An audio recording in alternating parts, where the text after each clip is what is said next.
Comrade Mfana Gwala will introduce the minister. Thank you. Okay, we apologize, Comrade. Comrade Asif has gone for Juma. It's a Friday today. I was also supposed to join him, but I'm here. Without any waste of time, the Deputy Minister, normally we fondly call him Comrade JJ. I'm not sure whether when you are a Deputy Minister it is appropriate to address you as Comrade JJ. He needs no introduction. He's always at our meetings. Whenever we call him to come to our meetings, he avails himself. And without any waste of time, I would like to invite the Deputy Minister, John Jeffrey, to address us. Thanks very much. My apologies for coming in late. I wasn't aware that you'd rearranged the program. I thought I was the second item. But thanks very much, Program Director, President of NADEL, Mr. Nochezi, other distinguished guests, judges, do I say academics or former public protectors, all protocol observed. Thanks for inviting me to come and speak to you. But I must just point out, I'm a little bit concerned. I mean, NADEL is a proud anti-imperialist organization. You had messages of support from Cuba, the Cuban and the Venezuelan ambassador, but yet you host your event in the Emperor's Palace. And you in fact have the Cuban and the Venezuelan ambassador speaking at this podium where it says Emperor's Palace, so I'm not sure what message they got back home about what happens in South Africa. But it's also a bit troubling. I mean, I wasn't at your last conference in East London, but your one before that in Pietermaritzburg, that was at the Imperial Hotel. So I think there may be issues that NADEL may want to reflect on. But I've been asked to speak on bridging the gap between two societies which exist in South Africa, the poor and the rich, 25 years after democracy. And when we think about two societies or two nations, one immediately thinks of President Thabo Mbeki, who candidly said that, and I quote, "South Africa is a country of two nations. One of these nations is white, relatively prosperous, regardless of gender or geographical dispersal. It has ready access to a developed economic, physical, educational, communication, and other infrastructure. This enables it to argue that except for the persistence of gender discrimination against women, all members of this nation have the possibility to exercise their right to equal opportunity. The second and larger nation of South Africa is black and poor, with the worst affected being women in the rural areas, the black rural population in general, and the disabled. This nation lives under conditions of grossly underdeveloped economic, physical, educational, communication, and other infrastructure. It has virtually no possibility to exercise what in reality amounts to a theoretical right to equal opportunity. The reality of two nations, underwritten by the perpetuation of the racial, gender, and spatial disparities born of a very long period of colonial and apartheid white minority domination, constitutes the material base which reinforces the notion that indeed we are not one nation but two nations." Now, listening to that, it's something that he could have said yesterday, but he made the remarks in 1998, some 21 years ago. And the truth of the matter is that we are two nations or two societies, still to this day. There's no disagreement that poverty, inequality, and unemployment remain challenges that threaten the social stability of South Africa. There were those who would argue that in a democratic South Africa, more should have been done to tackle these challenges. However, the truth is that poverty in which millions of South Africans live in today is a direct result of our long history of colonialism and apartheid. Whilst post-apartheid South Africa has enjoyed several successive years of economic growth, and despite various social interventions made by government, the poverty trap remains stubborn. Further complicating this is the widening gap between the haves and the have-nots, making South Africa one of the most unequal societies in the world. The rich have become richer and the poor poorer, with the attendant levels of poverty being disproportionately experienced by black people. Government is committed to eliminating poverty, and fiscal policy is one critical lever that expresses this commitment. The equitable share formula used to determine transfers to provincial and local spheres of government contains a poverty component as a redistributive measure. The so-called social wage has been used as a redistributive mechanism of the government budget, deliberately aimed at improving the lives of the poor and reducing their cost of living.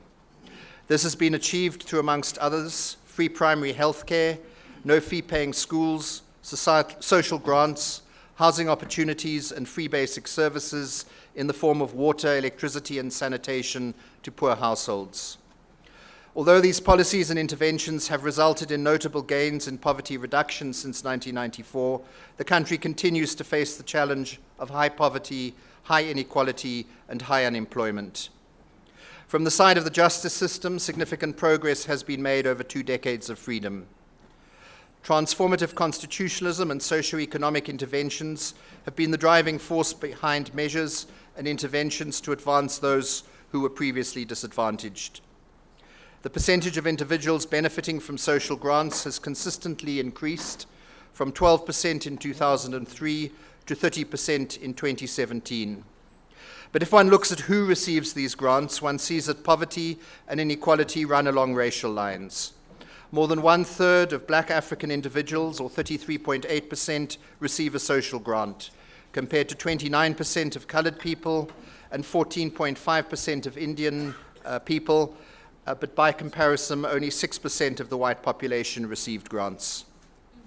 From the finding of the General Household Survey done by Stats SA on the percentage of dwelling units with 6 rooms or more per population group, the same story is told.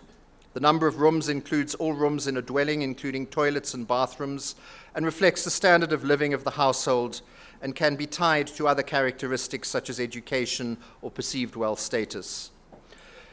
White-headed households are at 80%, that is with more than 6 rooms. Indian-headed households, 73%. Colored households, 42%, and black African-headed households, only 34%.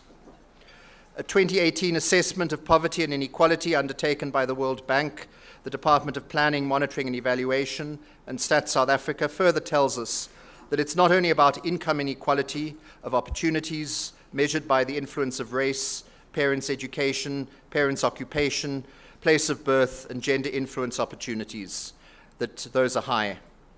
In a society where there's equality of opportunity, these factors should not be relevant to reaching one's full potential. Ideally, a person's effort, innate talent, and choices in life would be the influencing forces, but this is not the case. Poverty has a direct impact on human rights and is linked to participation. As the United Nations Special Rapporteur on Extreme Poverty and Human Rights correctly argues, poverty is an urgent human rights concern. For those living in extreme poverty, many human rights are out of reach. Among other deprivations, the poor often lack access to education, health services, or safe drinking water and basic sanitation. They are often excluded from participating meaningfully in the political process and seeking justice for violations of their human rights. Extreme poverty can be a cause of specific human rights violations, for instance, because the poor are forced to work in environments that are unsafe and unhealthy. At the same time, poverty can also be a consequence of human rights violations. For instance, where children are unable to escape poverty because a state may not provide adequate access to education. The elimination of extreme poverty should thus not just be seen as a question of charity, but as a pressing human rights issue. Its persistence in countries which are in a position to eliminate it amounts to a clear violation of fundamental human rights. So how do we close this gap between the haves and have-nots, particularly in South Africa? And since all of us here are legal practitioners and not economists, what can the legal profession and the broader justice section do? The short answer is that the law and the jurisprudence of our courts have been major drivers in narrowing the gap between rich and poor. One simply has to think of our constitutional court's groundbreaking jurisprudence on socio-economic rights and in shaping constitutional values of human dignity, freedom, and equality to see the impact. Since 1994, a substantial body of new laws has emerged from all levels of government to fulfill the mandate presented by the Constitution. This great effort has created new institutions, repealed discriminatory laws, and changed the lived experiences of many South Africans. In relation to transformation of the judiciary, much has been achieved, as well as in the provision of legal aid. And just to acknowledge the outgoing chair of Legal Aid South Africa, of the board, the Judge President of Gauteng, and the efforts that he's made in this regard. Legal Aid South Africa has provided coverage at all criminal courts, as well as provided civil legal aid and legal advice through a national footprint of 64 justice centres and 64 satellite offices. We have, from the side of government, incrementally allocated more funding to improve access to justice and to legal aid in South Africa.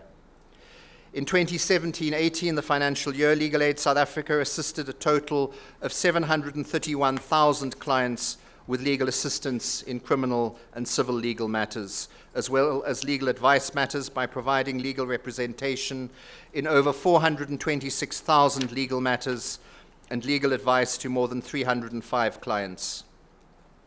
We set out with the aim of establishing a functioning small claims court in each and every magisterial district in South Africa, and we've done this. And in some areas where there are more places of sitting in the magisterial district, we have more than one small claims court. This is indeed a major step forward in improving access to justice for all in our country. And as you may know, we've recently announced that the jurisdictional amount of 15,000 for the small claims court is being increased to 20,000 from the 1st of April. The issue, though, of high legal costs so concerned Parliament that it put in interim arrangements in the Legal Practice Act to assist the public by providing that the South African Law Reform Commission had, within 2 years after the commencement of Chapter 2 of the Act, to make recommendations regarding the desirability of establishing a mechanism which will be responsible for determining fees and tariffs paid to legal practitioners. Until the South African Law Reform Commission investigation is complete, fees must be in accordance with tariff sets by the Rules Board for Courts of Law, the Rules Board being the statutory authority that makes rules for all court procedures, as well as set tariffs for fees in litigation. This would have entailed the Rules Board setting tariffs for non-litigious work.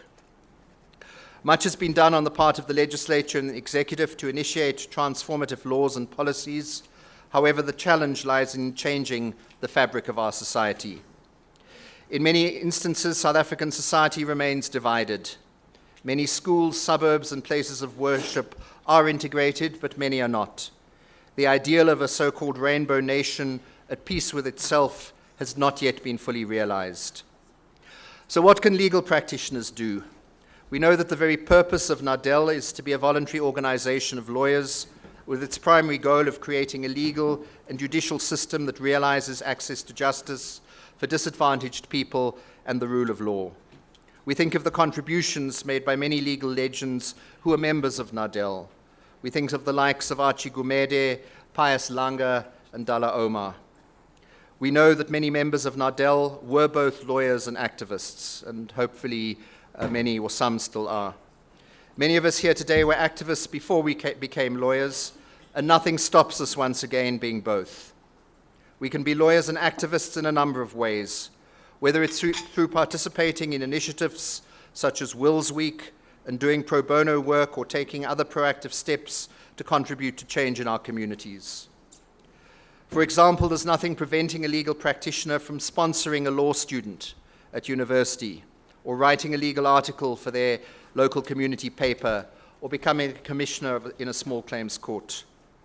With human rights education now forming part of the school's curriculum, nothing prevents legal practitioners from visiting their local school and offering to talk to learners about human rights.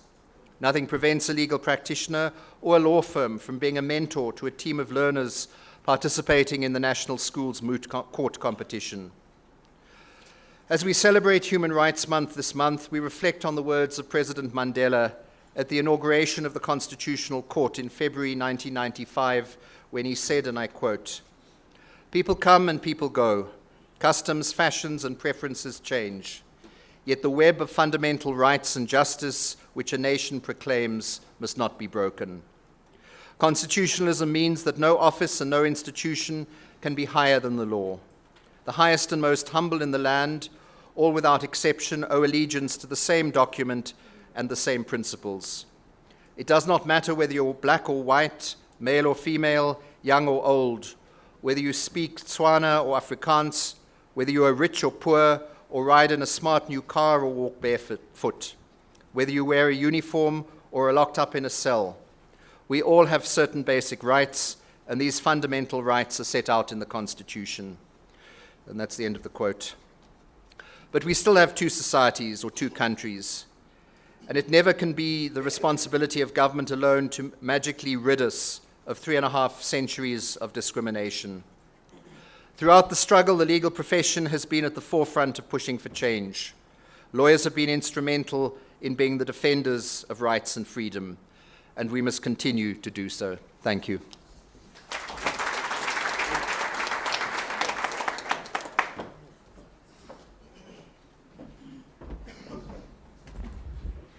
Thank you, Deputy Minister JJ.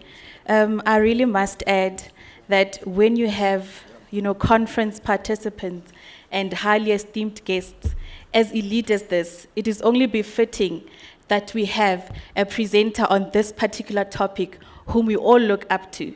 And I'm proud to say, Deputy Minister JJ, we all look up to you, and it is always a great pleasure to drink from this immense well of knowledge. Thank you. I'm now going to call Comrade President to introduce our next guest speaker, Madam Justice Maya. Comrade Pres.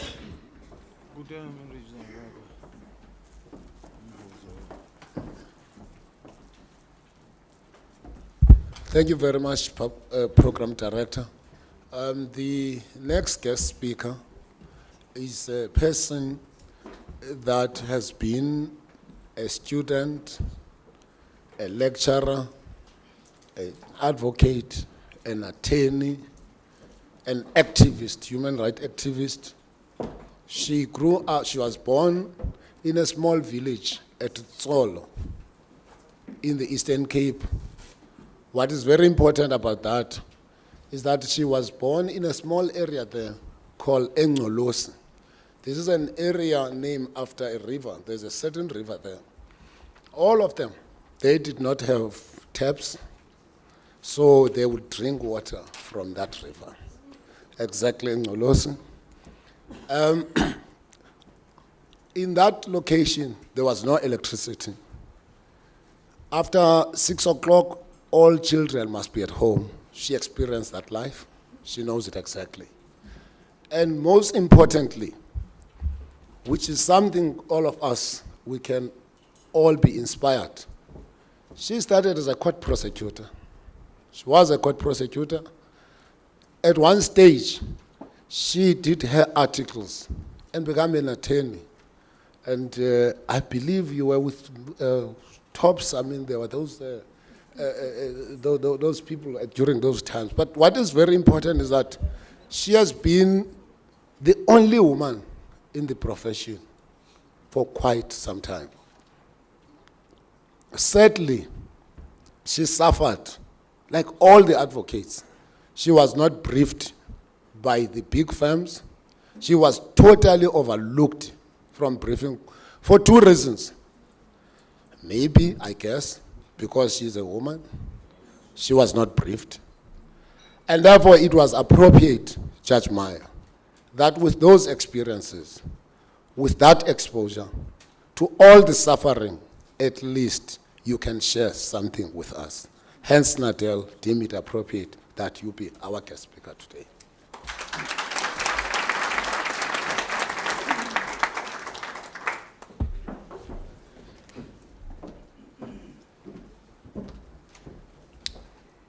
Thank you very much, Mkhaya Mr. Lokesi.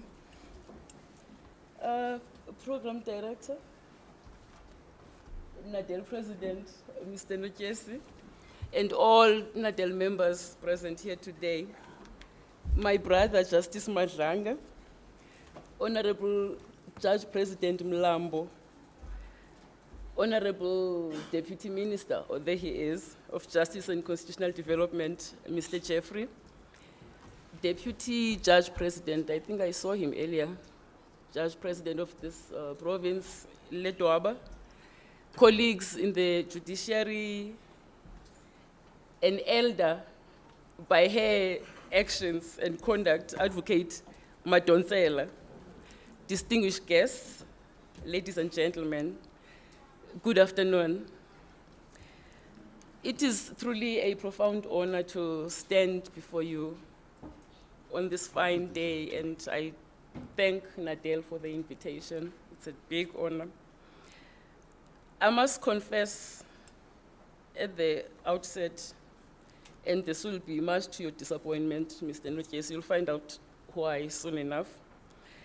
When I received the invitation, I initially thought I would speak on my pet subject, which in my opinion should be the pet subject of us all, and that is the challenge of gender inequality. Even where there are gender-responsive laws, gender inequality still pervades society, robs women of equal and effective justice that will enable them to become equal partners in the decision-making and development of their communities, and in turn, stunts the progress of humanity. It is such an egregious breach of women's very right to exist, a breach with such an adverse impact on all aspects of women's lives, at home, in the workplace, and in society generally, that it sits high up there in the United Nations list of Sustainable Development Goals. And as we know, gender inequality remains a huge hurdle for the transformation of our own industry. Excuse me.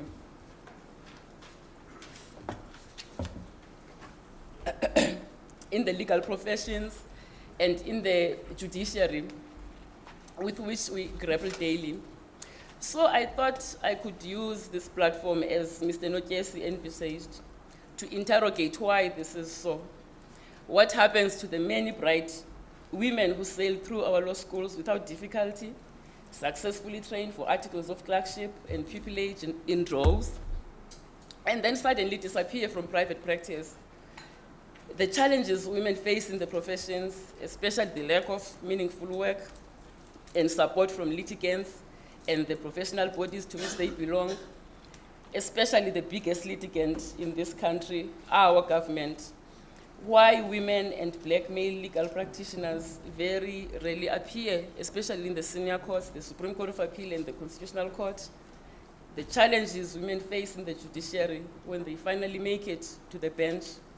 How we can create a viable pool of capable, appropriately experienced women and previously disadvantaged men for judicial appointment, and all the many other issues relating to the transformation agenda.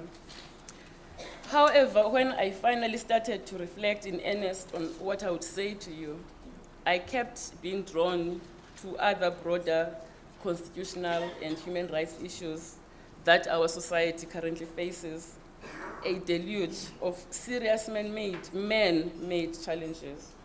Grinding poverty, unemployment, and poor access to basic services for many of our people, a shameful ranking as the fourth most unequal country in the world, rampant crime with shockingly high levels of murder, some apparently committed by children as young as 13 years old if current media reports are anything to go by, the unabated violence against women, children, and other vulnerable groups of our society, diseases, burgeoning abuse of illicit drugs, especially by our youth, an epidemic of mental health challenges, especially among our youth, extremely high levels of road fatalities, increasing intolerance and threats towards people regarded as other, whether by race, gender, ethnicity, sexuality, religion.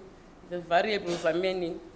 The degradation of our natural environment, climate change resulting in extreme weather events such as flood and droughts, severe energy crises, cyber attacks, massive data fraud and theft, the rise of destructive misinformation campaigns, or as they're popularly known, fake news, endemic corruption, and the plunder of state resources, the list goes on and on.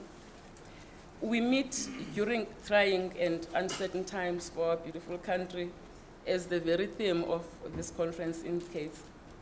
The general sentiment, and very worryingly, mostly among our youth, is one of deep disillusionment, frustration, and even anger.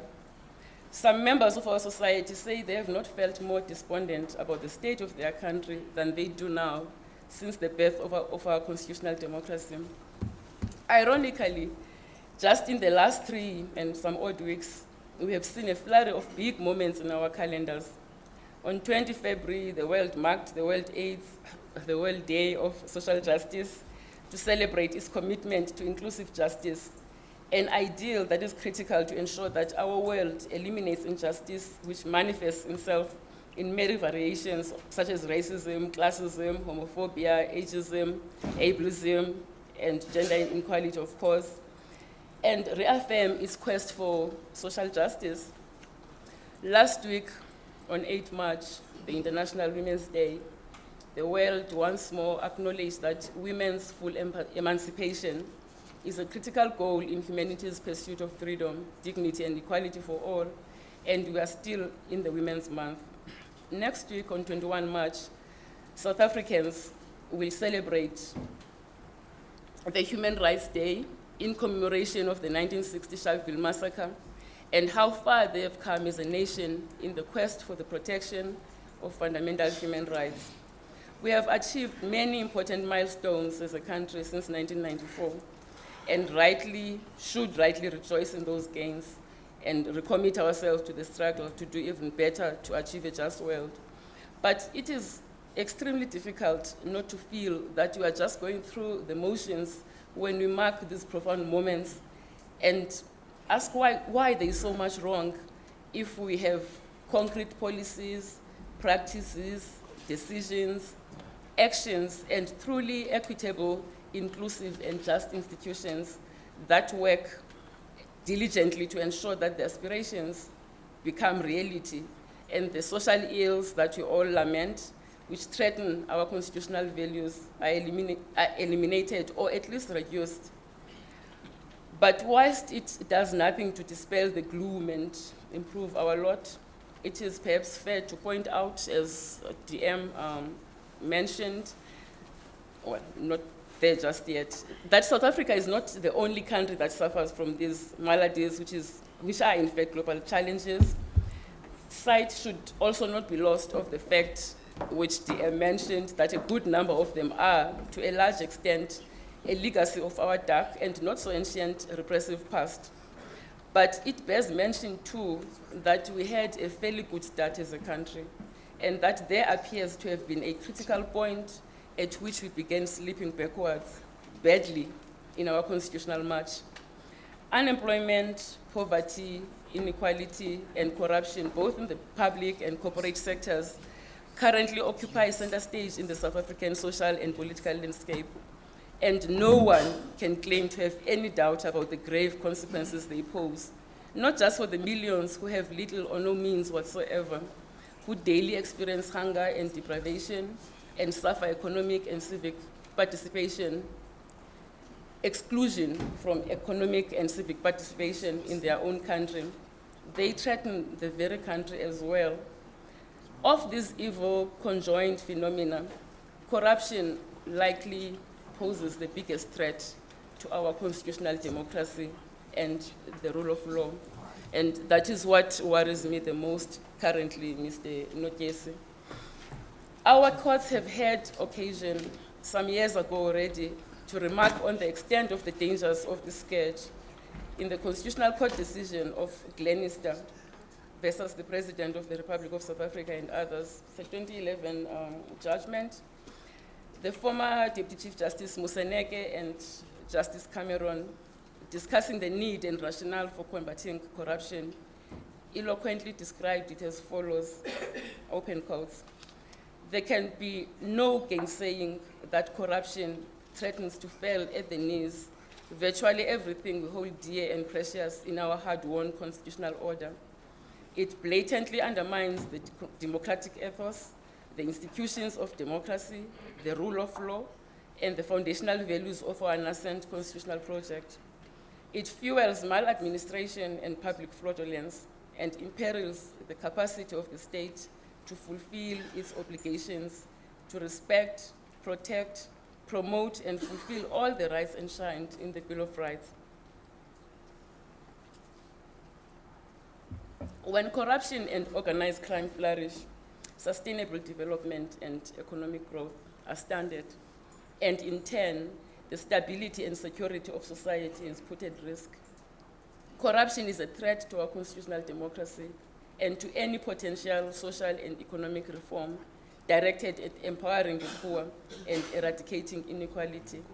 It has the capacity to render any society unstable by undermining the government's ability to provide basic services. The slightest presence of corruption has the effect of hindering progress we have made in the alleviation of poverty and inequality. Left unchecked, corruption will lead to the collapse of any government. This is why we have to encourage a culture of waging war against corruption in the public and private sector, and making sure that corruption is not left unchecked. This deleterious impact of corruption on societies and the pressing need to combat it concretely and effectively is widely recognized in public discourse, in our own legislation, in regional and international conventions, and in academic research. In a statement preceding the text of the UN Convention, Kofi Annan observed, "This evil phenomenon is found in all countries, big and small, rich and poor, but it is in the developing world that its effects are most destructive. Corruption hurts the poor disproportionately by diverting funds intended for development, undermining a government's ability to provide basic services, feeding inequality and injustice, and discouraging foreign investment and aid. Corruption is a key element in economic underperformance and a major obstacle to poverty alleviation and development." These sentiments were echoed on behalf of South Africa when it signed the UN Convention. Minister Fraser Moleketi said, "Corruption is a common feature in all political systems, despite the differences that may exist in their governing philosophies or their geography. Nation states are increasingly aware that corruption presents a serious threat to their core principles and values and hinders social economic development. As a result, there has been a growing acceptance of the need to address the problem in a coordinated, comprehensive, and sustainable way. The preamble to the African Union Convention readily acknowledges that corruption undermines accountability and transparency in the management of public affairs, as well as socio-economic development on the continent. In a similar vein, the preamble to the SADC Corruption Protocol refers to the adverse and destabilizing effects of corruption throughout the world on the culture, economic, social, and political foundations of society, and recognizes that corruption undermines good governance, which includes the principles of accountability and transparency. Perhaps the fullest recital of the insidious scourge of corruption on society and the need to prevent and eliminate it is to be found in our own domestic legislation. The preamble to the Prevention and Combating of Corrupt Activities Act records that corruption and related corrupt activities undermine rights, the credibility of governments, the institutions and values of democracy, and ethical values and morality, and jeopardizes the rule of law. It endangers the stability and security of societies, jeopardizes sustainable development, and provides a breeding ground for organized crime. The preamble notes that corruption is a transnational phenomenon that crosses national borders and affects all societies and economies, that it is equally destructive within both the public and private spheres of life, and that regional and international cooperation is essential to prevent and control corruption and related crimes. The preamble goes on to recognize that various United Nations resolutions and the SADC Corruption Protocol condemn corruption and related corrupt practices and underscores the need to eliminate the scourges of corruption through the adoption of effective, preventative, and deterrent measures, and by strictly enforcing legislation against all types of corruption. It makes plain that the Republic enacts the legislation in order to be in compliance with and to become party to the UN Convention. Expectedly, our courts too have warned of the pernicious threat corruption poses to our collective enterprise to entrench a just and democratic society. In State v. Sheikh and others, Supreme Court of Appeal judgment, the court warned that corruption is antithetical to the founding values of our constitutional order. Similarly, in South African Association of Personal Injury Lawyers versus Heath and others, the Constitutional Court held that corruption and maladministration are inconsistent with the rule of law and the fundamental values of our Constitution. They undermine the constitutional commitment to human dignity, the achievement of equality, and the advancement of human rights and freedoms. They are the antithesis of the open, accountable, democratic government required by the Constitution. If allowed to go unchecked and unpunished, they will pose a serious threat to our democratic state. In State v. Sheikh and others, again, the Supreme Court of Appeal pointed out that the seriousness of the offense of corruption cannot be overemphasized. It offends against the rule of law and the principles of good governance. It lowers the moral tone of a nation and negatively affects development and the promotion of human rights. As a country, we have traveled a long and tortuous road to achieve democracy. Corruption threatens our constitutional order. We must make every effort to ensure that corruption, with its putrefying effects, is halted. Courts must send out an unequivocal message that corruption will not be tolerated and that punishment will be appropriately severe. I know it's a long quote, but I thought it's necessary to repeat it in full because it just captures the essence of what this scourge, means and the dangers that it poses for all of us in this country and our country. And my view is that this injunction should be our daily prayer. It is very heartening that the judiciary has not paid lip service to it and steadfastly remained vigilant and impartial, dealing fearlessly with cases involving corruption and dishonesty, and fiercely protecting our constitutional democracy. In one of the most recent of those cases, Corruption Watch, NPC, and others against the President of the Republic of South Africa and others, the Constitutional Court declared the National Director of Public Prosecutions, Mr. Nqasana's vacation of office and the state's obligation to pay him a golden handshake of 7.3 million rand in terms of a dubious settlement agreement constitutionally invalid for being inconsistent with the constitutionally required independence of the office of the NDPP, and also outlawed his successor's appointment. The Constitutional Court made it clear that no public official will be entitled to benefits exceeding that to which they would ordinarily be entitled in law. There are other matters that I will not mention now, too many. It is important to mention that our vigorous free media and dynamic civil society organizations have also played a critical role in ensuring a culture of transparency and accountability, particularly in the sphere of public power, exposing systemic corruption in our public institutions, holding those in power to account, and generally creating and maintaining an atmosphere that discourages fraud and corruption in public life.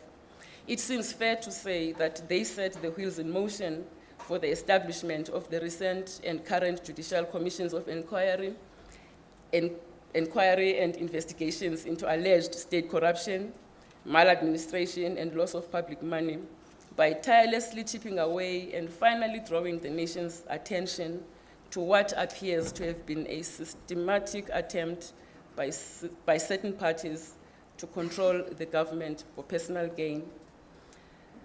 These efforts have not been limited to corruption.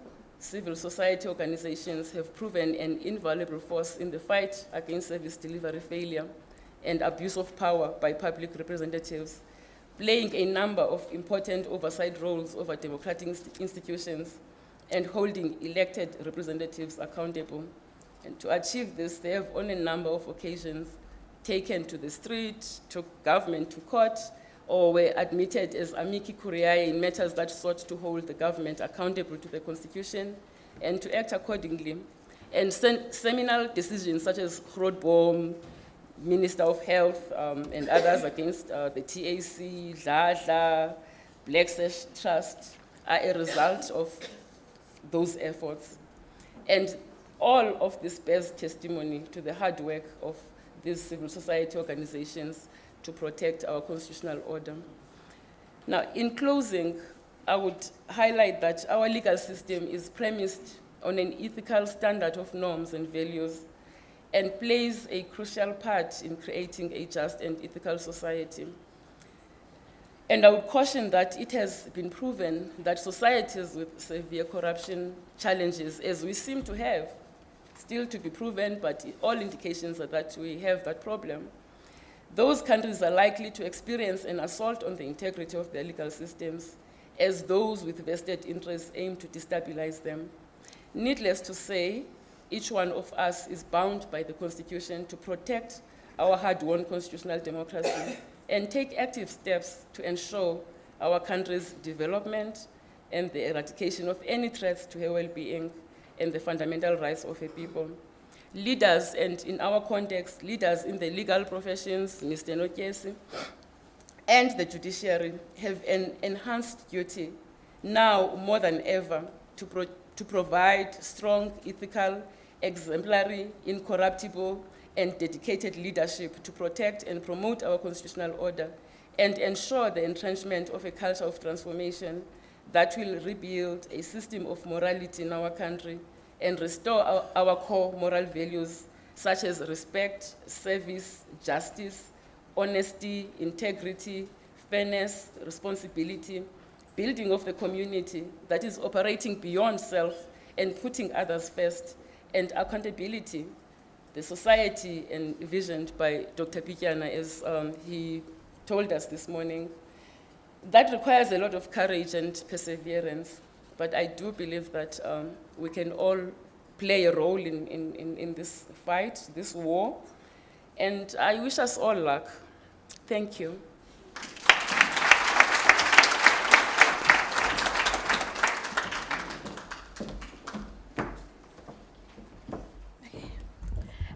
Thank you, Madam Justice, for the stimulating and enlightening address, and for your point of view and giving us clarity on this contentious issue. You know, honestly, as a young Black African woman, to be standing here and saying I'm thanking the President of the Supreme Court of Appeal, whom is a Black African woman, I'm just lost for words. All I can say is, what a time to be alive, African woman. What a time to be alive. Thank you, Madam Justice. I'm now going to call Comrade President for the presidential report. Thank you.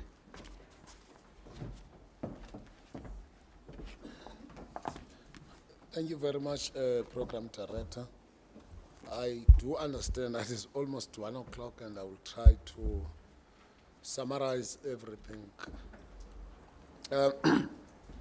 The Deputy President of NADEL, our most trusted leader, Advocate Manye, collective leadership of NADEL, the President of the Supreme Court of Appeal, Honorable Madam Justice Maya, Justices of the Constitutional Court, the Judge President of this division, Deputy Judge President, Excellencies, the Honorable John Jeffrey, the ambassadors, delegates, comrades, and friends.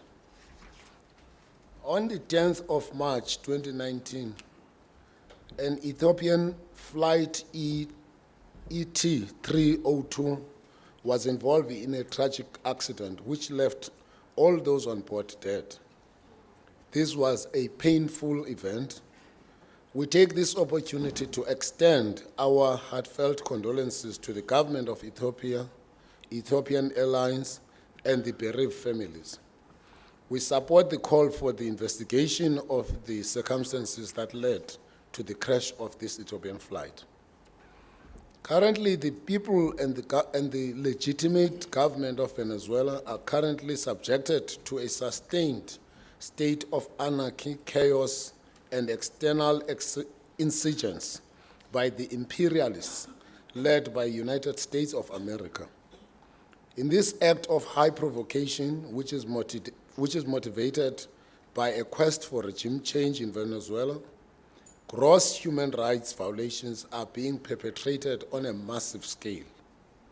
The imperialists and intruders have caused an electric blackout to that nation.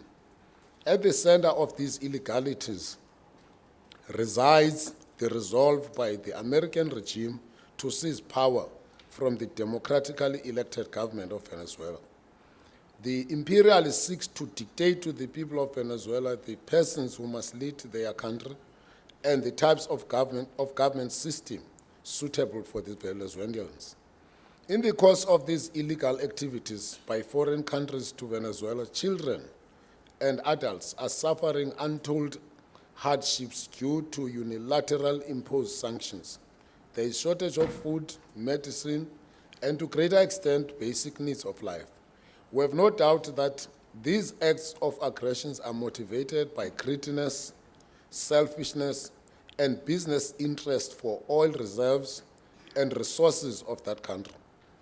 Out of this mayhem, occasioned at the behest of the United States of America and its allies, many Venezuelan citizens died as a result of hunger, and the country is becoming poorer and more poorer. The unilaterally imposed sanctions against Venezuela is an act of serious violation of human rights and a breach of international law. We support the position of the South African government as articulated in the United Nations on the unilateral interventions and sanctions imposed in Venezuela. As we celebrate 25 years into our constitutional democracy, our comrades in Palestine, Western Sahara, and elsewhere in the world remain denied their right of self-determination and statehood.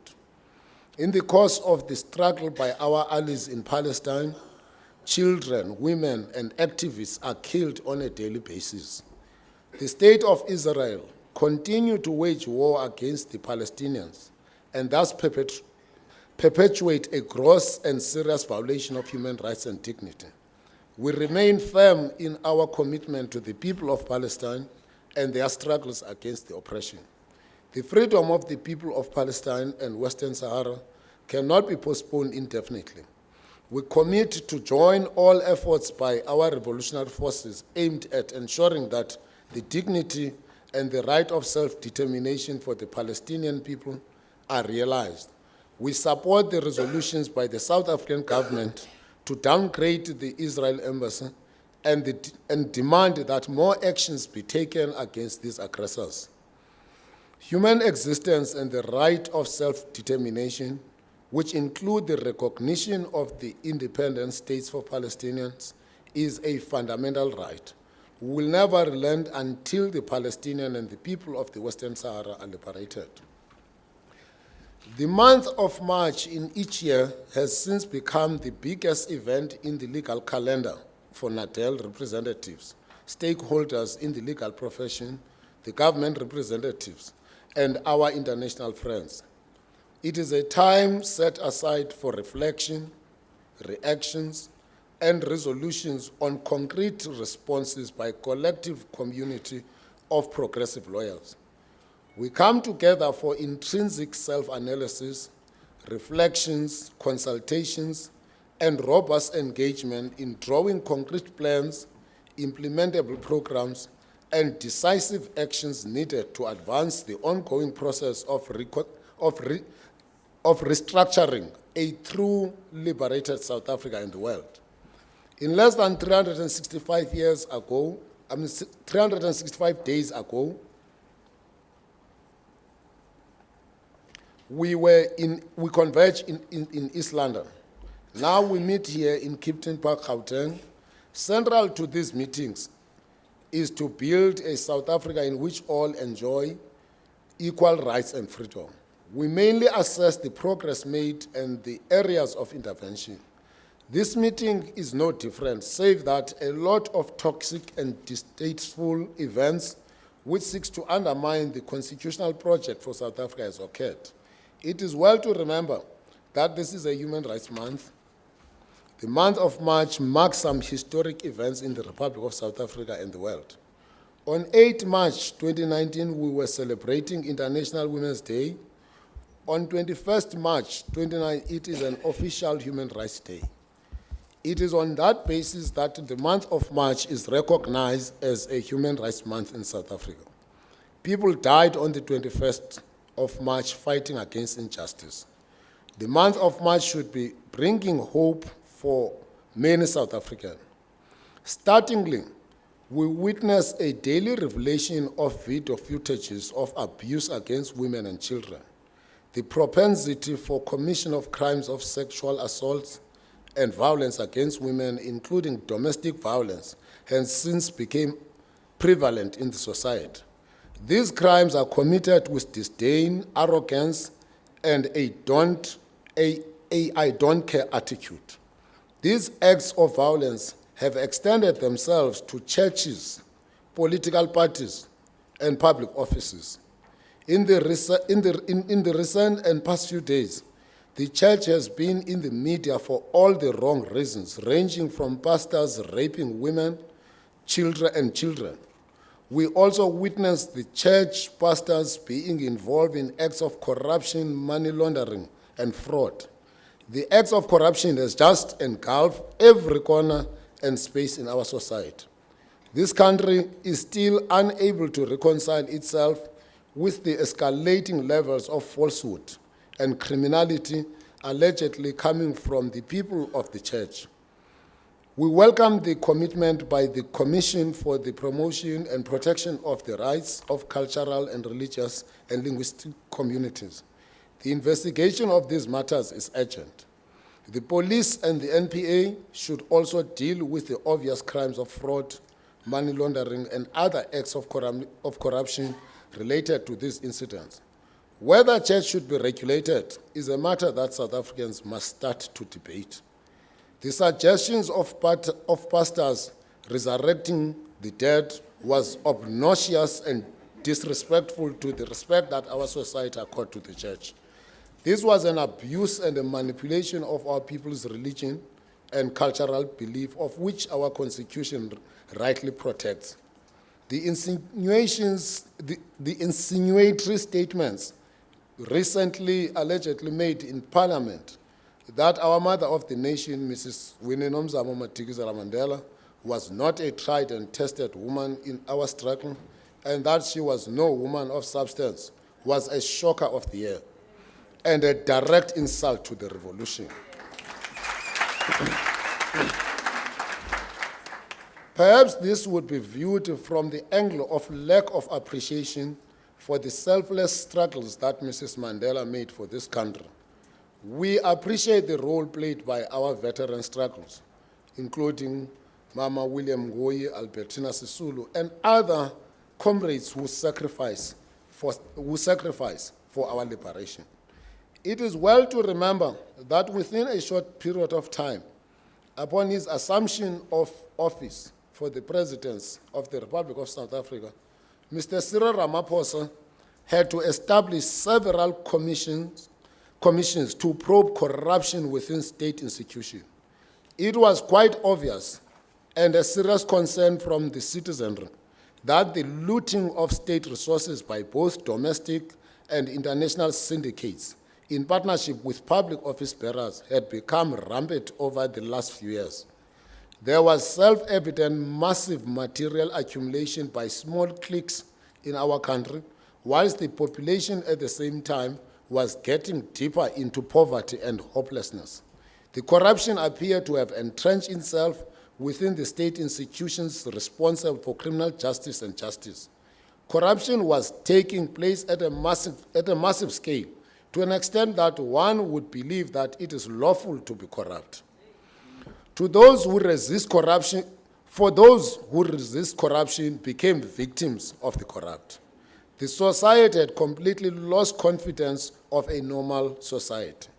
The revelations at the State Capture Commission and other commissions are strikingly shocking.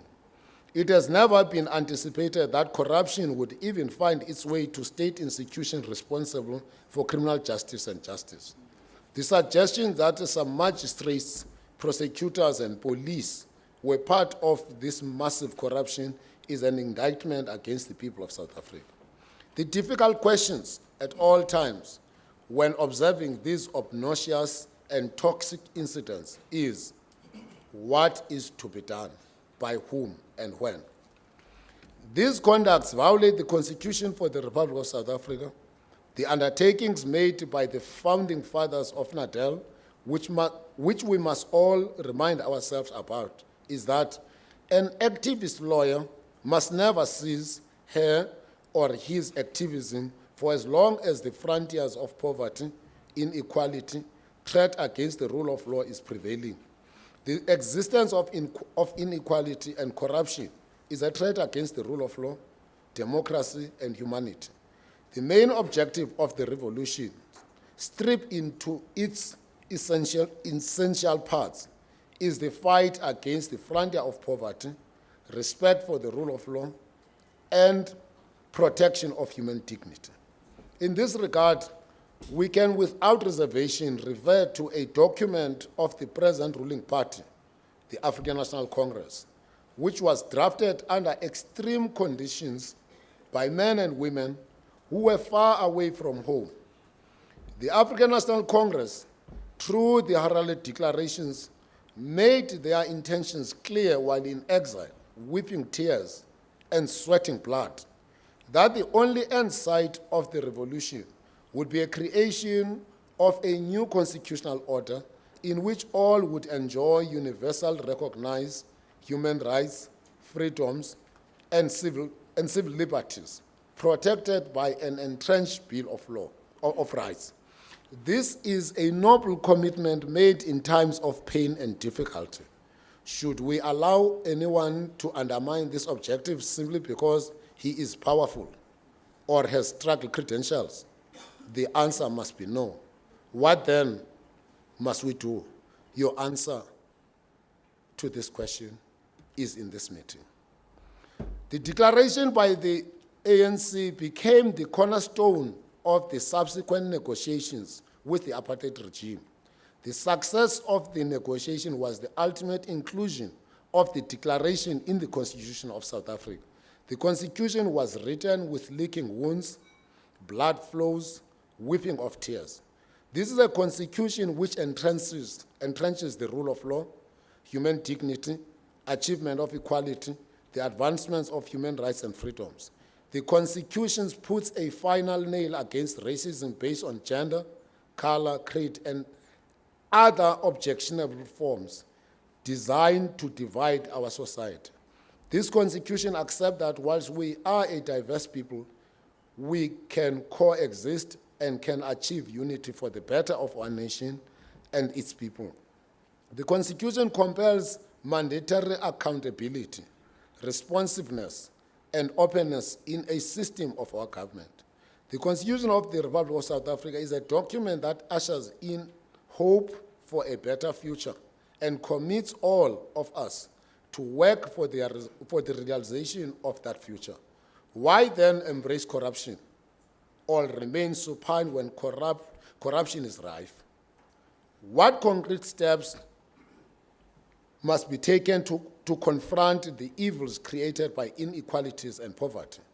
The Constitution makes a clear commitment to, 1, improve the quality of life of all citizens and free the potential of each person, and build a united and democratic South Africa able to take its rightful place as a sovereign state in the family of nations. This conference must examine the achievement of the above noble commitments In light of the factual existence of two societies in South Africa, the poor and the rich, the haves and the have-nots, the constant refusal of recognition for blacks, for black people, and in particular African majority, to share in the wealth of the state, the refusal to recognize women as the key stakers in the governance for the Republic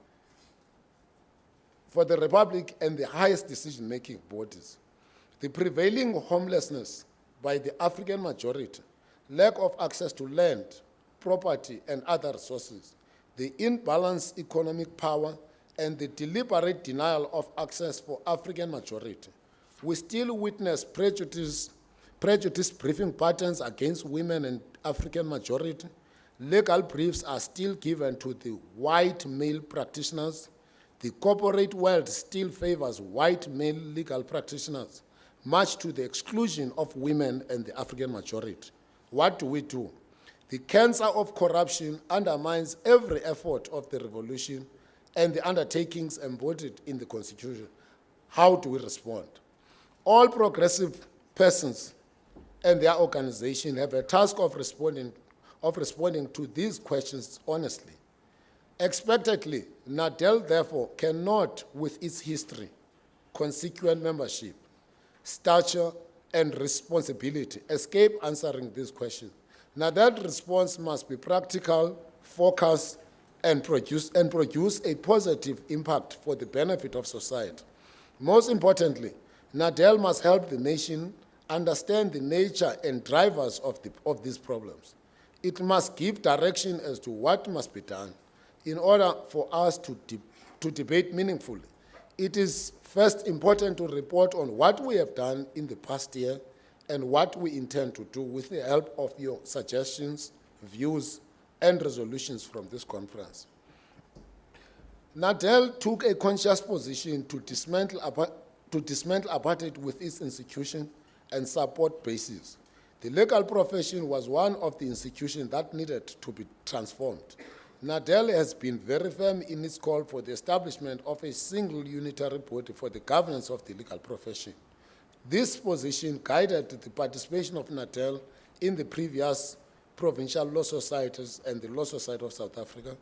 Our representatives, led by Comrade Max Bokwana and Chris Covender, articulated this position well in the National Forum and the entire negotiation process leading to the establishment of the Legal Practice Council.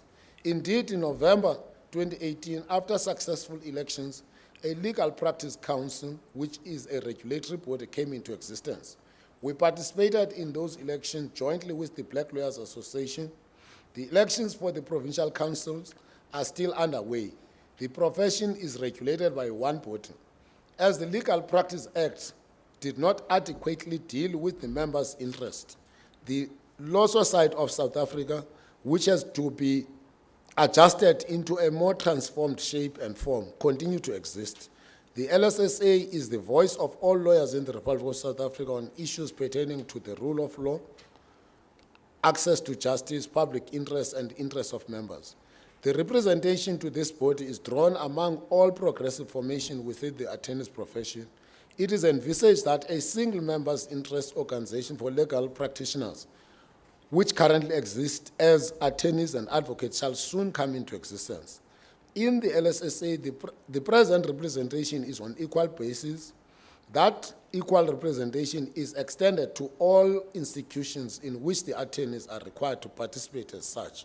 The regulatory functions are dealt with by the LPC. We are convinced that we are on the right path, and soon we will fully achieve the establishment of a truly transformed legal profession with a single regulations and members' interest.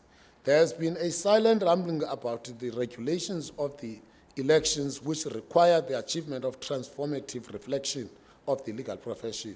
These ramblings emanate from the opponents of transformation and those who resolve to resist change. We cannot meddle with the change, but shall battle on. On the judicial service, on this JSC and the judiciary, The Judicial Service Commission is a body established in accordance with the Constitution of the Republic of South Africa, responsible for the appointment of judges. Through an internal arrangement with the BLA NADEL, NADEL is entitled to a 2.5-year or 5 years period participation. We have been represented, and our representation is due to be replaced by the BLA representatives for the next period of 2.5 years. Our participation in the JSC affirms the commitment to ensuring the acceleration of judicial transformation. It is our understanding that the legitimacy of the judiciary shall always be influenced by its acceptance from the people it serves. The outlook of the bench is the starting point. The judicial philosophy and life orientation of those that ascend to the bench is fundamental. Transformation is not replacement of colors from the bench, but a commitment and understanding of values and aspirations set out by the Constitution. We are proud as NADEL to report that our JSC has acquitted itself to the mandate of the Constitution, and it is a well-balanced structure with divergent views. As far as we can recall, interviews at the JSC are conducted in a robust and fair manner, with which we are well pleased. We remain in support of the activities and the decisions taken by the JSC.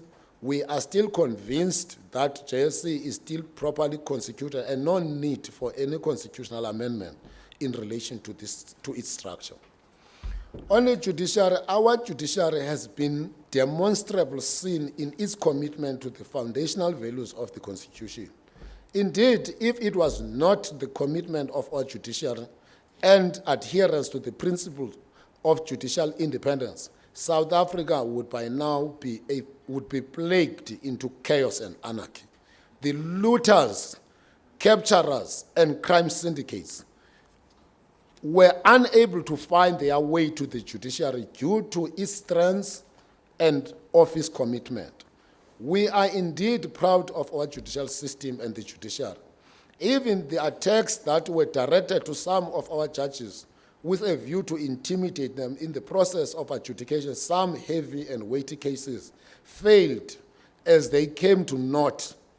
Notably, Justice Mlambo, Ledwaba, and some few other judges were the targets of emotional attacks and those threats. NADEL was very firm throughout those trying times and maintained defense of our judiciary. We enjoy strong relations with the judiciary.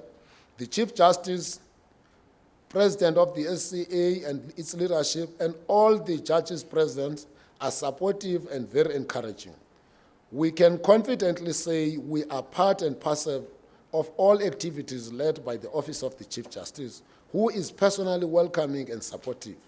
Judge President Mlambo gives his personal support to the legal profession in each time when he issues a directive pertaining to certain matters. He does not omit to invite NADEL and other organizations.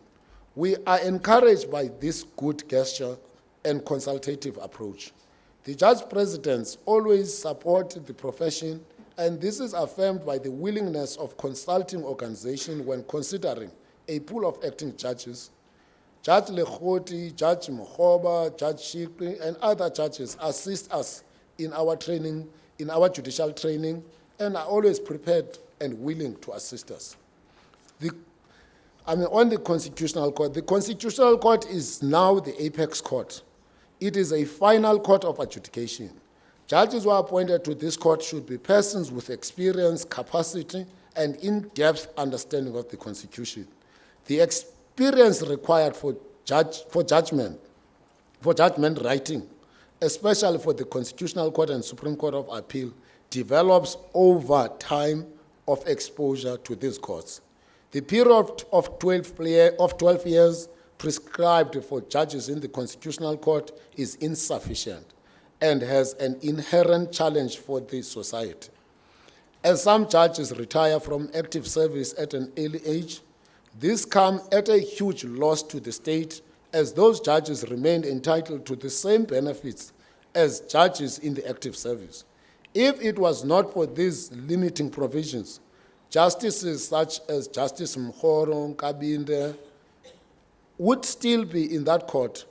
As we resume this conference, we need a review of the term of judges for Constitutional Court, which we have done yesterday. We support the increase of term from 12 years to a period of between 15 to 20 years. We further wish to debate the number of judges to be recommended to the President for appointment to the Constitutional Court. At least the number of candidates required should be reduced from 4 to 3 candidates. We reject the developing norm that persons for consideration for appointment in the Constitutional Court should be limited to judges or persons who must first act in that court.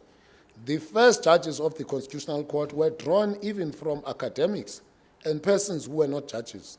Those judges produced the much celebrated jurisprudence. We need diversity in the Constitutional Court, and limiting the appointment or prospective appointments to judges affect the pool. The leadership of our relationship with the leadership of the judiciary and the legal profession broadly.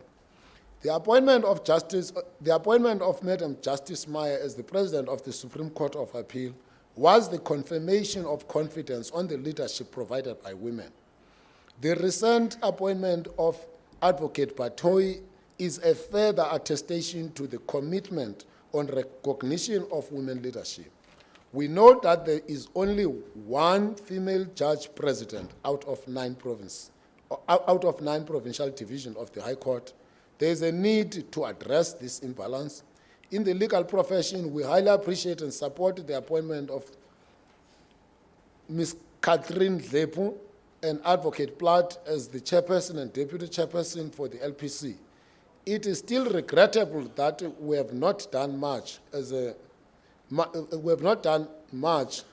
profession to advance women leadership.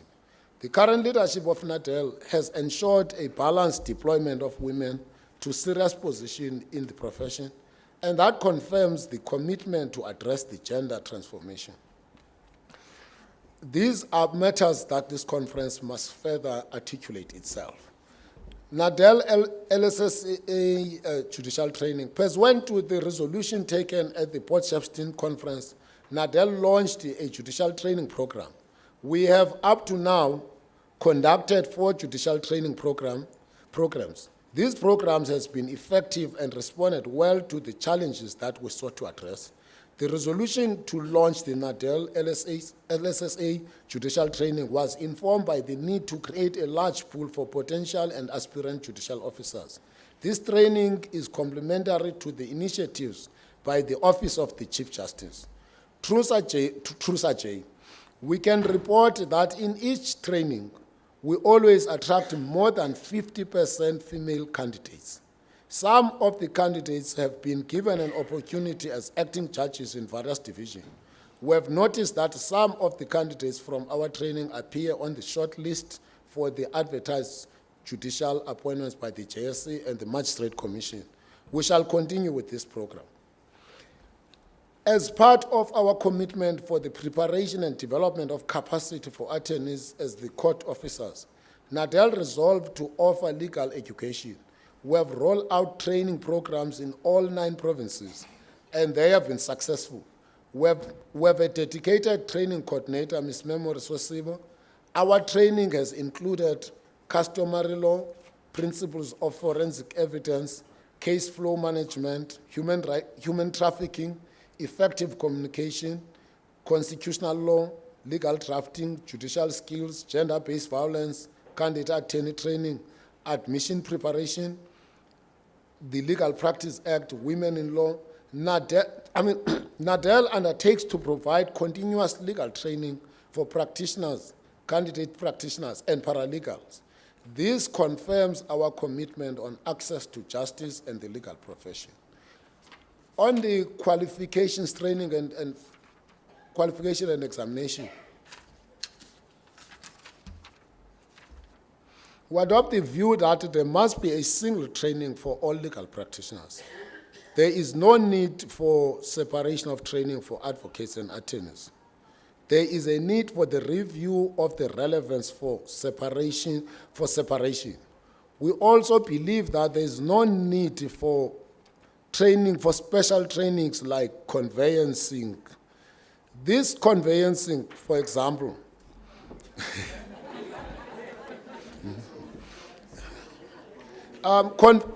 conveyancing remain an untransformed area in the legal profession. It cannot be that in this area, failing rate of candidates over the past 30 years remains at 95%. It would seem that there is a deliberate intention to keep this area to a select few, in particular the dominant white males. We need to review the relevance of the conveyancing examinations and decide whether they should not be scrapped and replaced with a form of training and assessment that will improve access. On the question of cost, the legal costs, NADEL accepts that there is an unabating escalation of legal costs which constitute an obstructions on the right of access to justice and access to court. As a public interest organization, we have long held a view that every effort must be undertaken to ensure access to justice and equality of arms. We support the endeavors to control the escalation of legal costs. However, we insist that such measures must not involve complicated mechanisms, which would be a frustration to the legal practitioners and the members of the profession. We therefore support the endeavors to clarify and reformulate the provisions of Section 35 of the Legal Practice Act. We support the process for the complete review of the structures of the tariffs. When I'm on this point, I would not mention the case. On one day, in one case, this attorney charged 500,000. One day, I'm saying for one day, the cost that he charged was 500,000. I mean, this is completely unacceptable. All the cases that we hear and what Judge Mlambo has mentioned and other speakers have mentioned, we do acknowledge, and it is time that we act and act decisively. Relations with BLA, LPC, and other, we enjoy mutual respect with the BLA. We have participated in the LPC elections in alliance. We retain our historic relation as progressive organization in the legal profession. There is a good relationship between ourselves and the BLA. We identify issues of common interest and remind ourselves as forces of change and advocates for transformation. Our relations are sound and solid. We also retain good relations with the Law Society of South Africa, who accept the LSSA as the voice of all legal practitioners in the Republic of South Africa, whilst we appreciate that NADEL is an independent organization entitled to its views informed by its ideology and character. We always seek to reach consensus with the LSSA. Our participation in the LSSA has been good. Relations with the ADF. The Attorneys Development Fund is a structure that was created by the legal profession to provide support for the development of attorneys.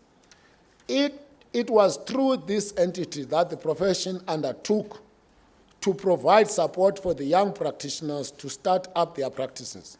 This organization has been a dismal disappointment.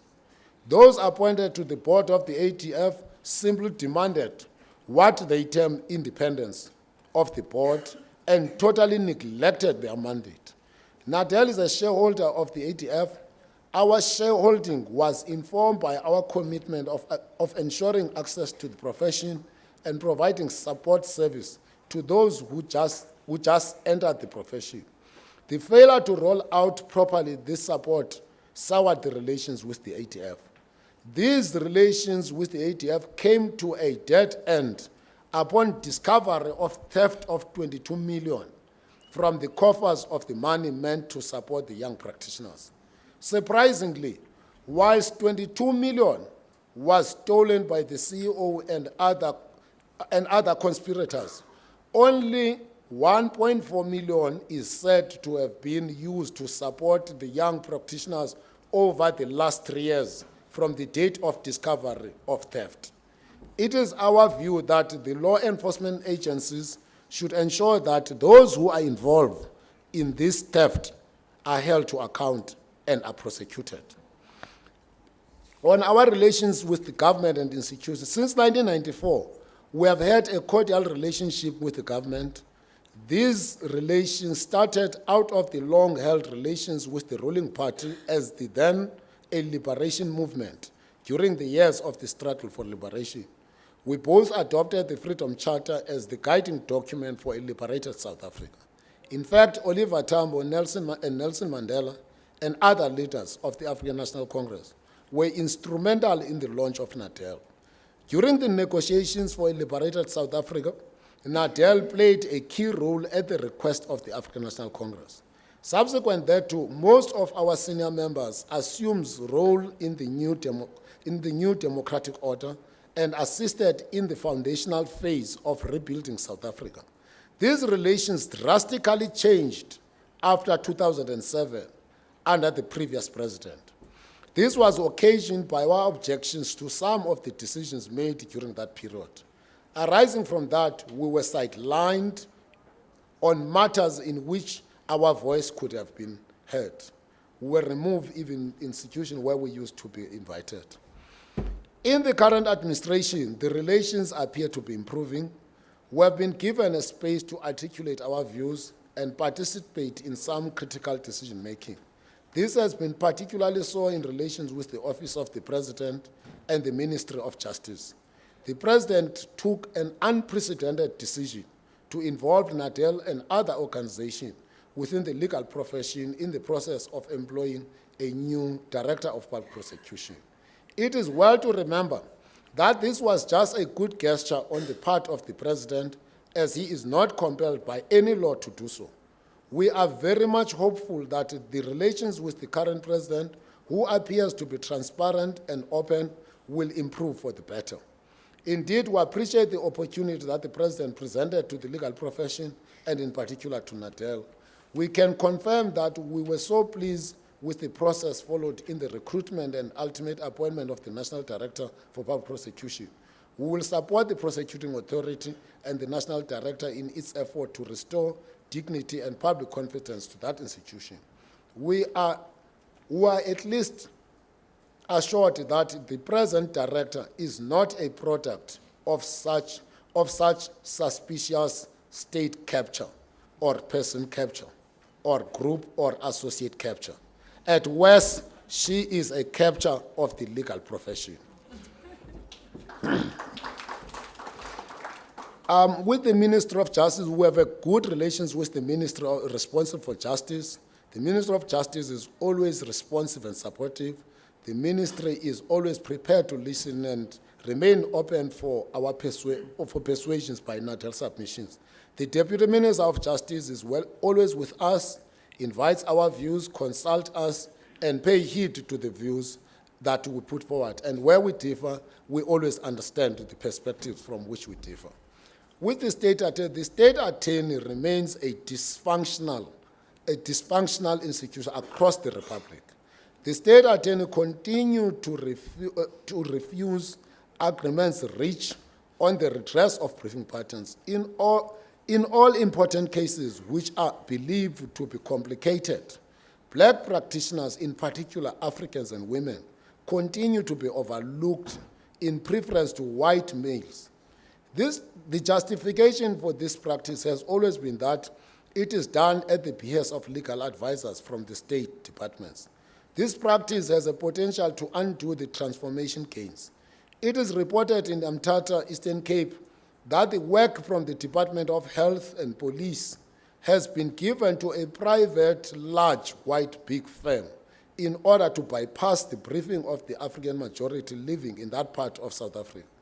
In the same area, work from the Department of Police has again been centralized to a white firm to exclude the African majority.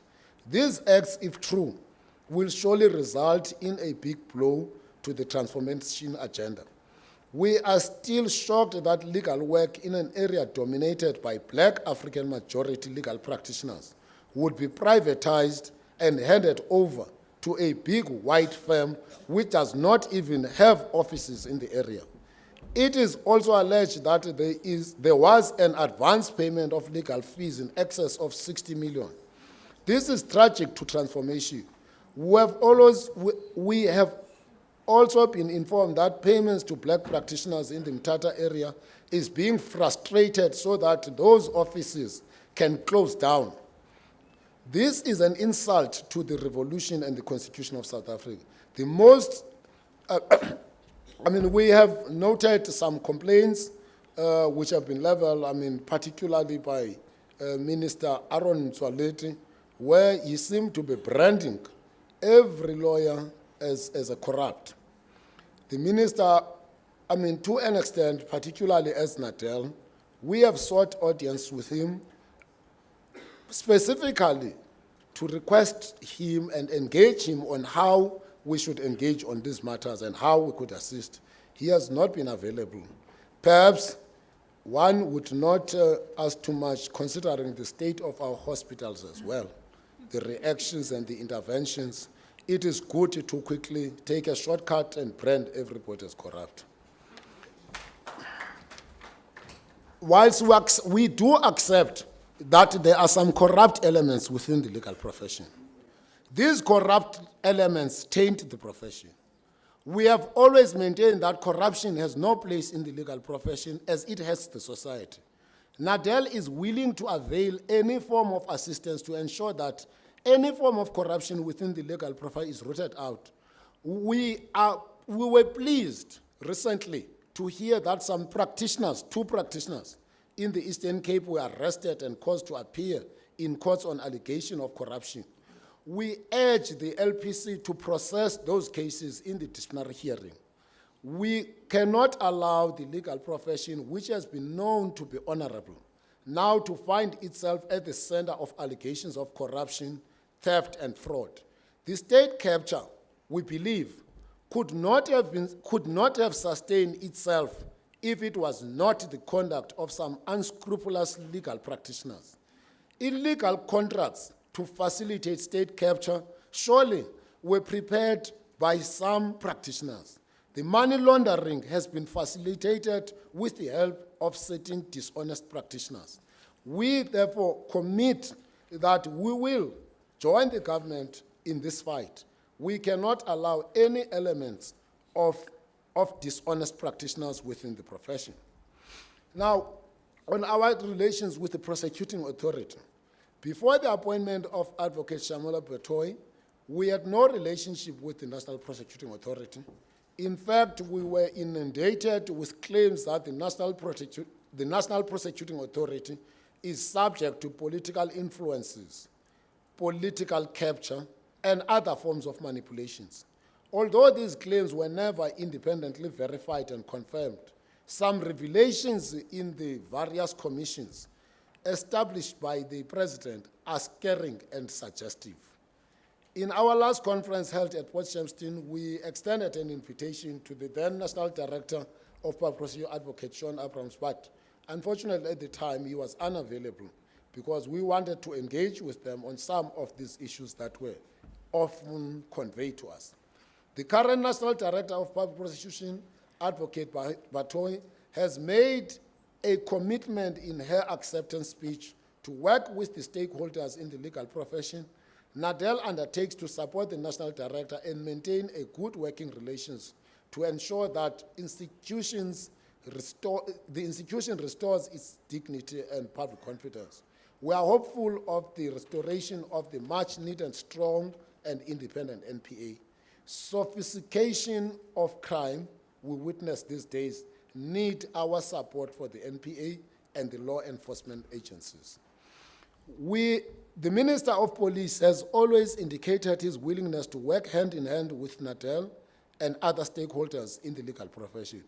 We will work with the Minister of Police in areas of common interest, particularly the combating of crime. The head of Hawks has opened his hands to work with us.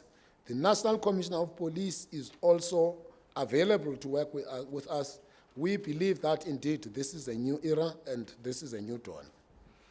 On our international relations, we continue to enjoy relations with progressive forces in the international space, and we will continue to maintain our relations at that level. In the past year, we have issued statements on every pressing matter, and we issued no less than 30 statements. The most important statements that we can recall was the statement we issued in response to the pertinent issues arising on the Office of the Auditor General.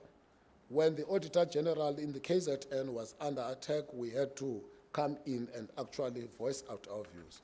On the projects and campaign, the resolution of NADEL on land expropriation without compensation, that was a resolution we took in East London. On that resolution, we can report that we executed this mandate. A land committee chaired by our former president, Advocate Gcinama Linde SC, was established. The committee made well-received presentations in Parliament before the Justice Portfolio Committee. The committee continued to advance our resolutions. The committee is currently conducting research on the best formulations of Section 25 to give effect to the resolutions for the expropriation of land without compensation. In the event of the Freedom Front and DA taking the matter to court, we have resolved to join in those proceedings and advance the interests of NADEL and the members of the public. We are committed to the fight for the redress of the injustice of the past. In our view, land redress is a direct response to landlessness, homelessness, and equal distribution of resources. Land redistribution represents restoration of dignity and eradication of inequality. We further believe that a contribution to transformation can be further made by NADEL, and we will propose to the conference that NADEL adopt a scholarship award at least for two students in a year to do masters in human rights and constitutional law. These students shall be contracted as researchers for the Human Rights and Advocacy Project, Section 21 campaign of NADEL. We believe that we will enhance research capacity and produce a new breed of researchers and legal practitioners. And this would be a scholarship which would then be entitled Pius Langa Scholarship Award.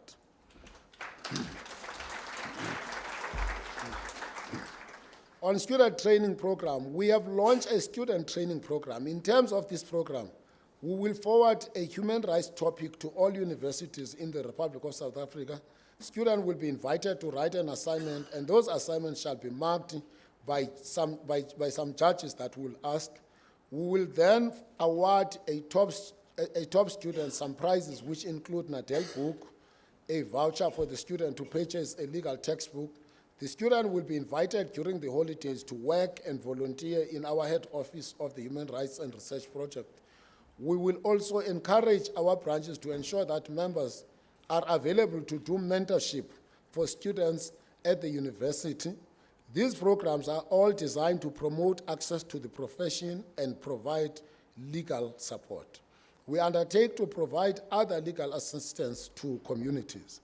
It is on this basis that we will recall that in the past, NADEL established advice centers in township, farms, small towns, and rural areas. This proved very much effective in providing legal services and improved access to justice for ordinary South Africans. This is best achieved by engagement of paralegals under the supervision of volunteering attorneys. In order for NADEL to be relevant, we must be active in communities. For these reasons, we have established student chapters for NADEL in universities who must serve in the research team, street law programs, and advice centers.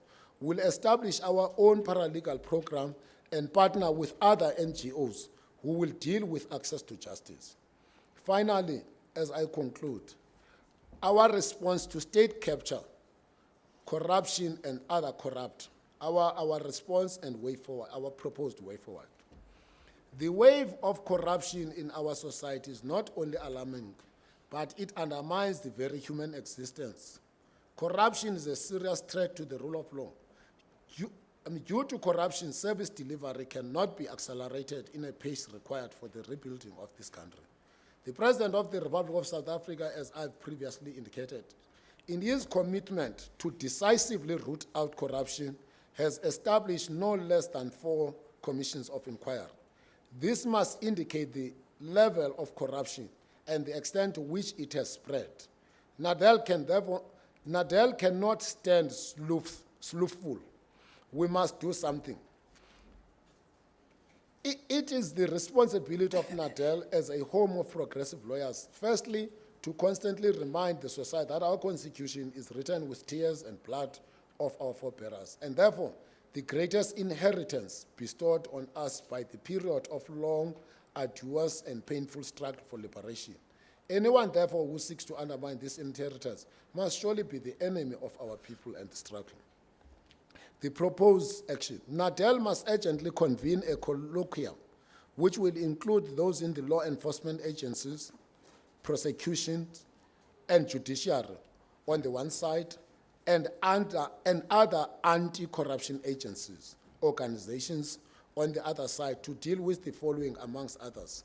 First, the proper characterization of the current problem of corruption and state capture in our country, assessment of what is coming out of various commissions, and decide what needs to be done with the current information, and to stand ready in ensuring that the final outcomes are appropriately implemented. Compile top 100 cases that need to be immediately investigated and followed. Set up an investigative and prosecution team that will implement the outcome of the colloquium and that will partner with the state. Prosecute and conclude those cases. How do we achieve that? Establish special courts in terms of which retired judges must be recalled to duty to assist in relation to those matters. Make sure that at least a minimum of, say, 10 cases between now and June, some cases on the state capture are resumed, their trial resumed and concluded immediately. This will send a message that the issue of corruption is not being highlighted only as part of the electioning or as part of just making statements, just empty statement. Strengthen the investigating arm of the police and cooperate in upskilling to deal with sophisticated commercial crime. Provide comprehensive opinion, data analysis, to ensure successful prosecution of those who seek to destroy the state. Provide a comprehensive opinion and audit of suspicious contracts and ascertaining value for money, legal breaches, and criminal acts. Assist the state to set up a special court. This is in line with the pronouncement that the President recently made, that of invoking Section 7 of the NPA Act and establishing special investigating unit. We must support that. We must avail ourselves, and also is where we can also assist in that regard. Then, in conclusion, that the rule of law, as we understand it, consists in the set of conventions and arrangements that ensure that it is not left to the whims of individual rulers to decide on what is good for the populace. The administrative conduct of government and authorities are subject to the scrutiny of independent organs. This is an essential element of good governance that we have sought to have built into our new constitutional order. It was, to me, never a reason for irritation, but rather a source of comfort when these bodies were asked to adjudicate on actions of my government and my office and judge against it. Close quote. Who speaks this? This is a statement of President Nelson Mandela, articulated well by Justice Cameron in his book. Comrades, with those few words, I conclude my report.